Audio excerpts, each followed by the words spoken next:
everybody, and welcome back to the Cinefile, the podcast celebrating cinema one film at a time. Each week, my co-host Jake Biller and I break down a film, discussing anything from mise en scène to scenes you missed.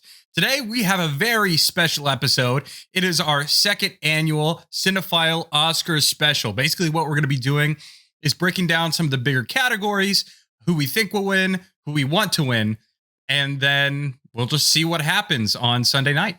We talked about this last year, and I'm glad we're bringing this back. I kind of made us bring it back because I make the schedule, or I make half the schedule, and I was like, we're doing it because we talked about it last year. I love the Oscars. I know you love the Oscars, and it's just the Oscars for me, as much as like award shows and all they kind of represent, I'm just like, I could care less. I really am not one that I really don't care about celebrities, but I love filmmaking, and this celebrates the best of the past year in filmmaking. And so of course I'm going to love it. And of course it still seems to be this like last remnant of the glitz and glam of old Hollywood, which of course everyone knows I love. I'm a big fan of the Oscars as well.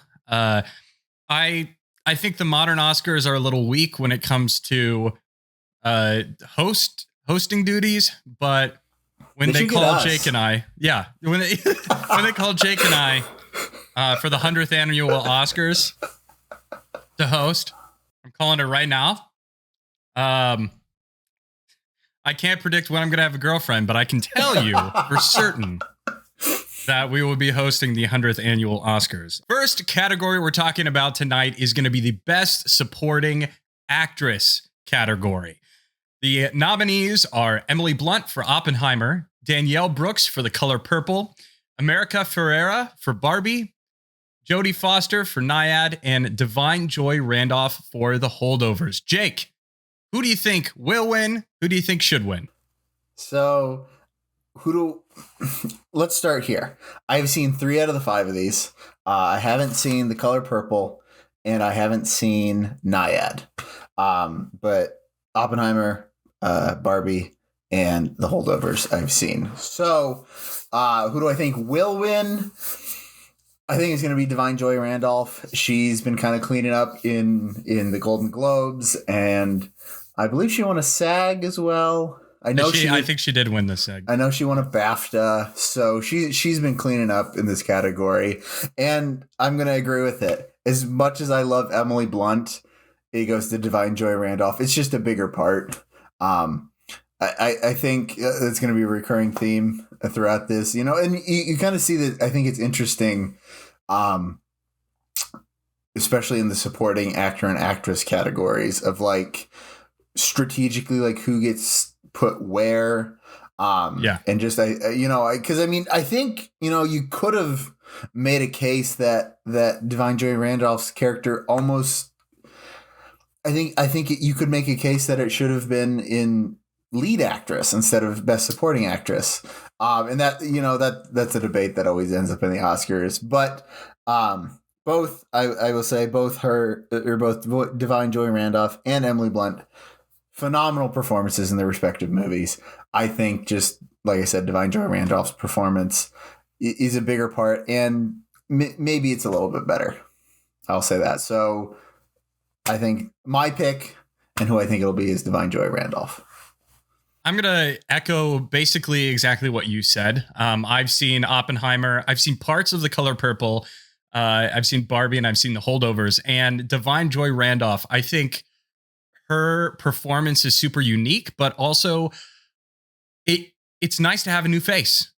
You know what I mean? So she kind of just hopped on the scene, but gives a really good performance, a really powerful performance, and a great film. So Divine Joy Randolph is going to get the Oscar from both of us. Best Supporting Actor. We have Sterling K. Brown for American Fiction, Robert De Niro for Killers of the Flower Moon, Robert Downey Jr. for Oppenheimer, Ryan Gosling for Barbie, and Mark Ruffalo for Poor Things. Jake, who do you think will win, and who do you think should win? I really like 4 out of 5 of these performances.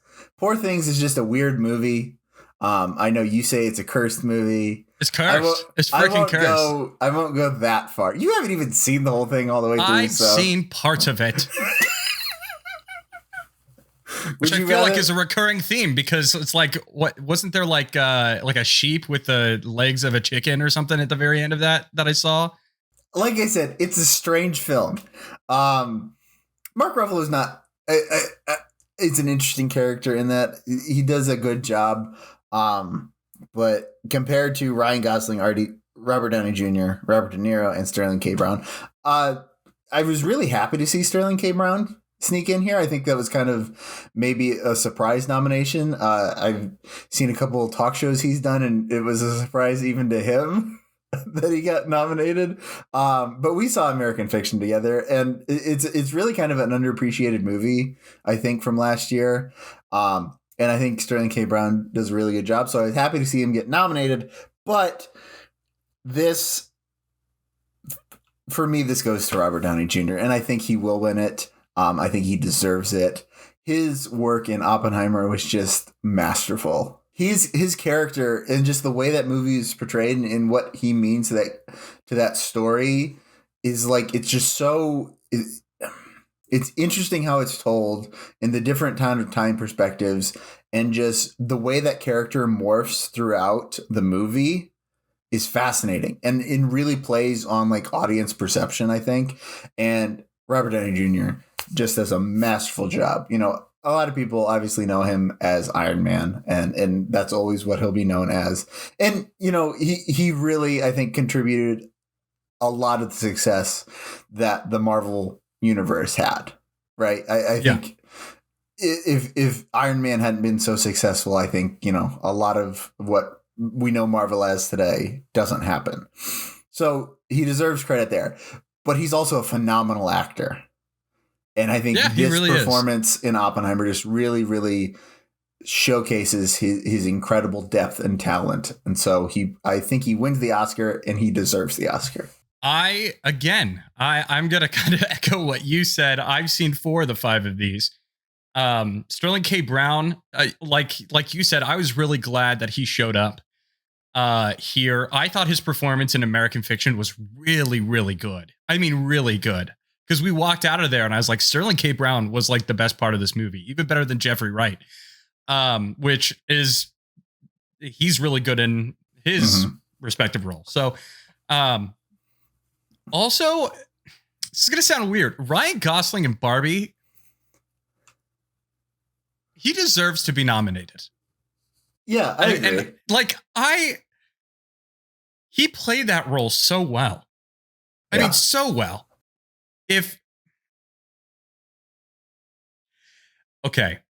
Look, if Robert Downey Jr. was not on this list, I may give the Oscar to Ryan Gosling for playing Ken. And purely because he sells it so well. Yeah. He sells it so well. And he's such a good actor, but he's so good in that role. So, but I am going to give it to Robert Downey Jr. I kind of consider this, and I think he will win, I kind of consider this a Lifetime Achievement Oscar. I know sometimes Oscars are politics. And so sometimes people get the Oscar where maybe they shouldn't get it for this specific role, but it's because they've had so many great performances in the past. I'm thinking specifically of Leonardo DiCaprio not winning for Wolf of Wall Street, which I think he should have won. But then winning for The Revenant. So yeah, he got the Oscar. That's great, but I think it was for the wrong performance. I'm probably going to say that about Robert Downey Jr. He has such a powerful performance in this, and it's a villain turn. It's really, really good. But I still he thinks that his best role ever, and I would probably agree, was playing Chaplin in 1992, and he didn't get the Oscar then, but he was nominated. So I think this is more of a Lifetime Achievement Oscar, but I think it's well worth it. He has a great, great performance. So I'm going to go RDJ, and I think so will the Academy. Next, moving on to Best Cinematography, and the nominees are Edward Lachman for El Conde, Rodrigo Prieto for Killers of the Flower Moon, Hoyte van Hoytema for Oppenheimer, Matthew Libatic for Maestro, and Robbie Ryan for Poor Things. Ben, who do you think gets the Oscar, and who do you think deserves the Oscar? Okay, so I've seen Killers of the Flower Moon. Maestro, and Oppenheimer. I have not seen Poor Things, but I've seen bits and pieces. I have not seen El Conde. Who do I...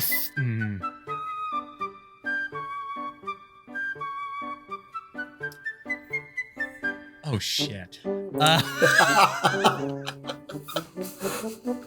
Okay, I think... And I... Oh, shoot. This is the best part.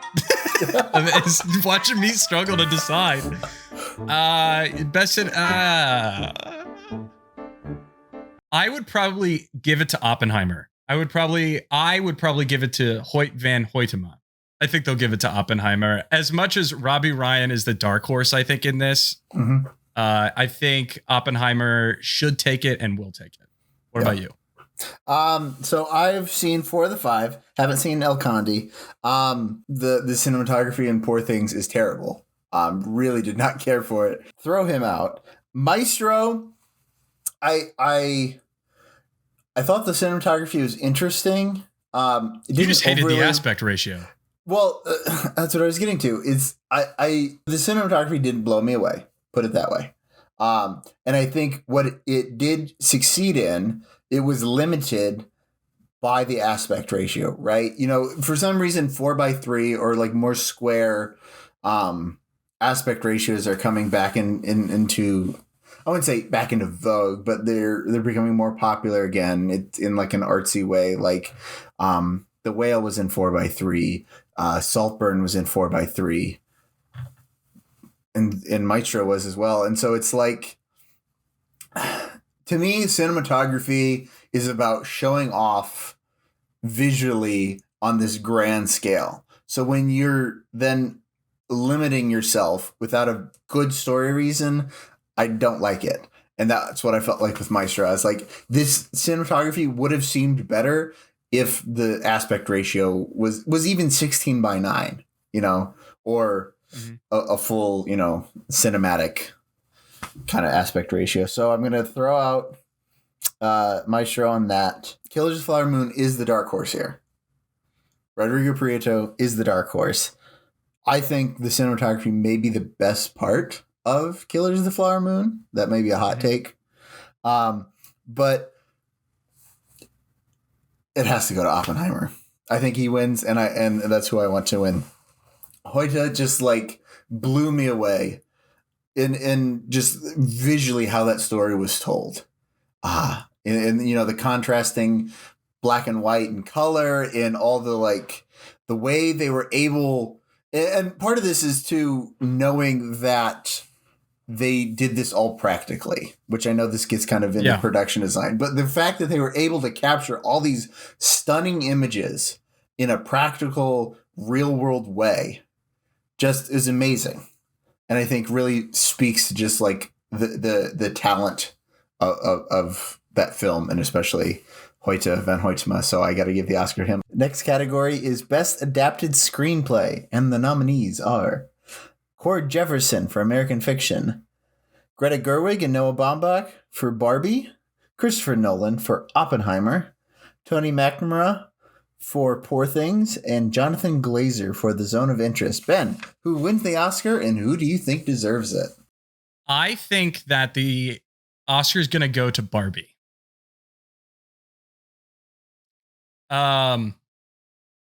Because Barbie's kind of been shut out everywhere else. I think I would give mine to American. Shit. No, I wouldn't.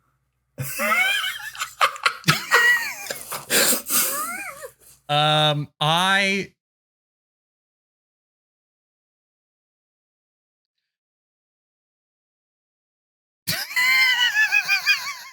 can never pick any of these. Like best adapted screenplay. What's the deal? Okay, I would give it to Barbie. I think the Academy is going to give it to Oppenheimer. Final answer. Okay, interesting. So I've seen 4 of these. In pretty much with every category, if it hasn't been clear, just throw out Poor Things. I don't know why it's on there. Well, I know why it's on there because it's like the artsy different choice. But get it out of there. Why are you the way that you are? Honestly, every time I try to do something fun or exciting, you make it not that way. I hate so much about the things that you choose to be. There's not a single category I've picked poor things, so get it out of there. Throw it out. Not a terrible movie. Throw it out. I really liked American Fiction. The end was just a little meh for me. So that's what I was thinking too. I think it deserves to be nominated. Don't get me wrong. I think it's an incredible film. I wish more people would go see it. It's knocked out of there. So that leaves Oppenheimer and Barbie. And as much as I love Oppenheimer, I think it should go to Barbie because they were able to take... Let me put it this way. I was a Barbie hater when I first heard the early things about it. Like, oh, they're making a Barbie movie. And they're like, oh, Greta Gerwig's going to direct a Barbie movie. And I'm like... Greta, come on. I thought you were more of a filmmaker than a Barbie movie. And seeing the first outfits, I was very much a Barbie hater. I'll admit it. But then I realized and started hearing early reviews, no, this is actually a really fleshed out story, a well fleshed out story. And going and seeing it, I really enjoyed the story and how they were able to take a children's toy and develop such a well-developed adult script that was really in touch with the world and had a lot to say, I felt like. So I think it's a really smart screenplay. So I think it deserves the Oscar here. So that's my pick. Who do I think gets it? I can see it being Barbie. Like you said, Oscars are sometimes politics.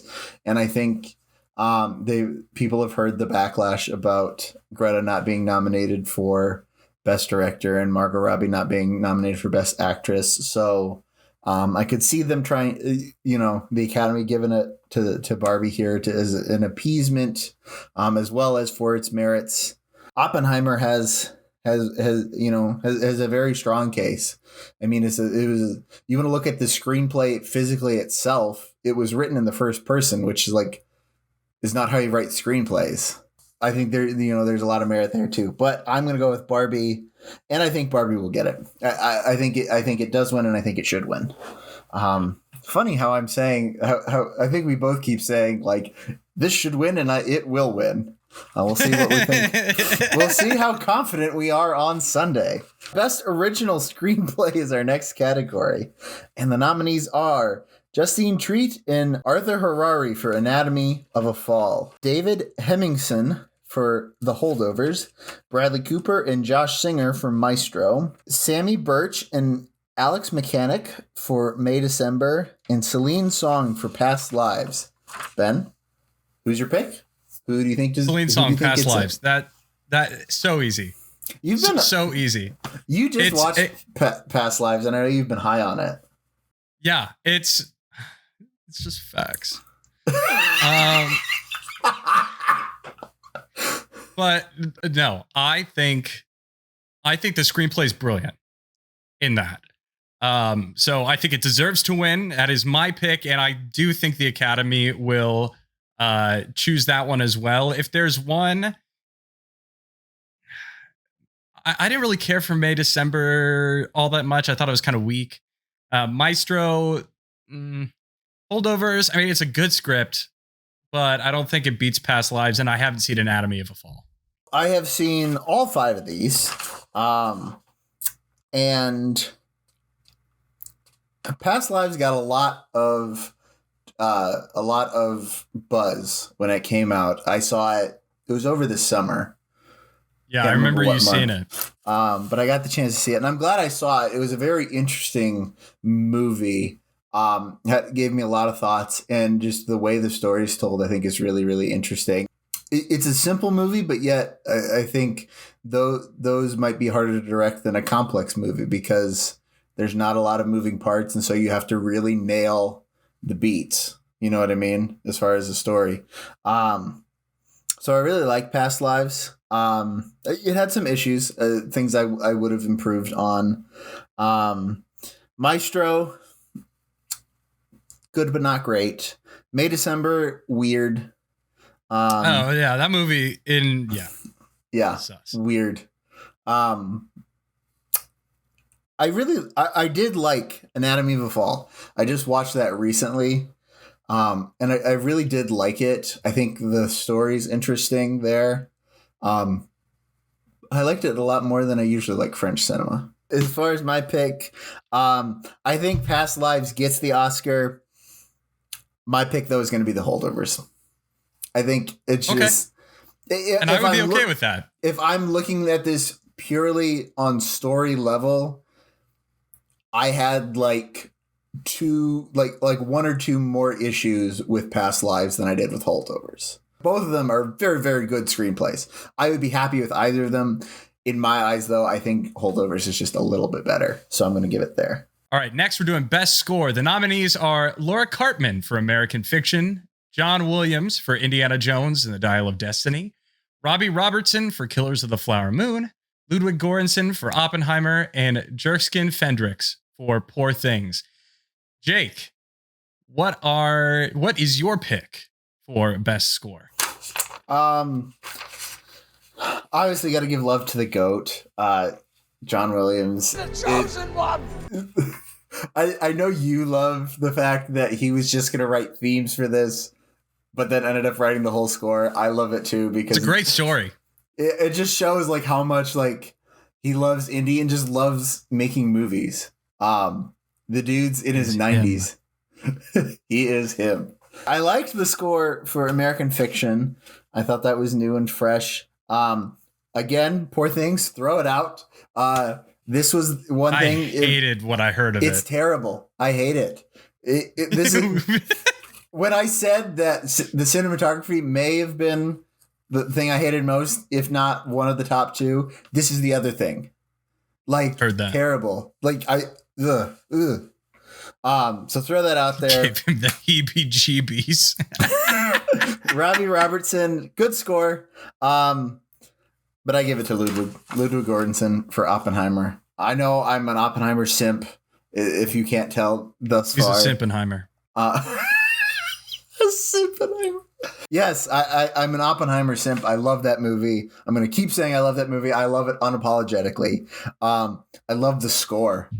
You know, it's so riveting. And you know, there was one thing that was stuck in my head. You know, the things that stuck with me when I walked out of this movie was how incredible their performances were, how well it was shot, and how good the score was. And so it's just another incredible part of an incredible film. So Oppenheimer and Ludwig Göransson. Okay, so for me, we're going to throw out Poor Things. I've seen all of these, but Poor Things. Lord Cartman, the score to American Fiction is really good. It's really good. I actually really like it. And I'm a big jazz guy, so I like jazz. You like jazz? But I think when we walked out of the theater, the first thing you said was, I love the score. Yeah. I won't lie. This is going to hurt. I have to throw out Dial of Destiny. Shut up. I love that score. I love it. I love it. It's so good. It's really good. I think Ludwig Göransson for Oppenheimer should win. That's my pick. Robbie Robertson died. Either right after he recorded the soundtrack for this or before the movie came out. This was his last score. Sometimes when that happens, the Academy honors that. Yeah. I think Ludwig Göransson's going to get it. He's my pick. I think that's what the Academy is going to pick. Robbie Robertson is probably second. If they don't pick Ludwig Göransson, it's probably going to be Robbie Robertson. If John Williams wins, I'm going to be ecstatic. I'm going to be freaking over the moon. I may even join Twitter just to text, haha, the GOAT won, and then deactivate my account. Next category is Best Director. The nominees are Justine Triet for Anatomy of a Fall, Martin Scorsese for Killers of the Flower Moon, Christopher Nolan for Oppenheimer, Yorgos Lanthimos for Poor Things, and Jonathan Glazer for The Zone of Interest. Ben, your picks. This is locked. I don't even need to have seen Anatomy of a Fall, Zone of Interest, or Poor Things to know that Christopher Nolan's going to win this. I mean, this was his kind of Oscar push. He still hasn't won the Best Director Oscar. So if it's for anything, it's a body of work as well, like RDJ. But I think he goes above and beyond here. It's really well crafted. It made almost $1 billion and it was like 3 hours long. And it was an R-rated movie about the atomic bomb. Like, he's going to win. He's my pick to win. And he's going to be the Academy's pick to win. I agree wholeheartedly. I've really liked Chris Nolan's work up to now. After seeing Oppenheimer, I'm a huge Chris Nolan fan. I love that man's body of work and like just what his take on filmmaking and what he was able to do with Oppenheimer is just stunning. I don't know if he can top that. And I don't mean to say is that like I don't think he's going to keep getting better as a director. I think this was a movie that was like the confluence of all this, you know, it was really just kind of like all the people in the right place at the right time made the right movie. And I think it's a credit to him to be able to orchestrate that and guide that from inception to sending it off to theaters. If there's a second place, I'm going to give it to Justine Triet. Over Anatomy of a Fall? Yeah. I liked Killers of the Flower Moon, and as much as I like Scorsese and his body of work, I don't know. I think he's lost a step somewhere. Best Actress. And the nominees are Annette Bening for Nyad, Lily Gladstone for Killers of the Flower Moon, Sandra Huller for Anatomy of a Fall, Carey Mulligan for Maestro, and Emma Stone for Poor Things. Ben, what are your thoughts? Okay, so I know Emma Stone has been winning a lot of awards. I think she won the SAG. Maybe she didn't win the SAG, but she won the BAFTA, I think. I think Lily Gladstone should win. I think she carries most of that movie. She's also a newcomer, and it's nice to see her name in there. I also want to give a shout out to Carey Mulligan, who's really good in Maestro. She's like the best part of Maestro. She's really good there. I think Lily Gladstone should win. I think that's who's going to win. If anybody beats her, it will be Emma Stone. My pick is also going to be Lily Gladstone. I think she does win it, and I think she should win it. I know she won the Golden Globe. I think she's won something else. I can't remember. She's won a lot of it's been her and Emma Stone basically. Yeah. Interesting looking at this list. So I've seen 4 out of the 5 of these. The 4 that I've seen, each of these women were the best part of their movie. Carey Mulligan, like you said, is the best part of Maestro. And honestly, like I wanted to pick her. I really did. Because she's the best part of Maestro. Emma Stone, as much as I don't like Poor Things, she's the best part of Poor Things. Sandra Huller is the best part of Anatomy of a Fall. So it's like, I don't know. I find that really interesting. Just looking at all those and like each of these 4 women was so integral to the success of each of their movies. Our second to last category is going to be Best Actor. And the nominees are Bradley Cooper for Maestro, Colman Domingo for Rustin, Paul Giamatti for The Holdovers, Cillian Murphy for Oppenheimer, and Jeffrey Wright for American Fiction. Jake, who do you think should win and who will win? So this may be the most competitive category, I think, out of all the Oscars this year. It's definitely one of the top there. Bradley Cooper, I love Leonard Bernstein. He just wasn't it. He got close. He just wasn't it. But it felt more like an impersonation more than an embodiment of Bernstein. So I got to knock him there. But Coleman Domingo, we got to see Rustin as part of Heartland International Film Festival. We saw two of these. Yeah, we saw that and The Holdovers. Both great movies. But Rustin is on Netflix right now, and more people need to go watch Rustin. It's a wonderful performance by Coleman Domingo. For a guy who's really just kind of been a workhorse actor, always in kind of the shadows on so many big projects, he finally gets his starring role, and dude kills it.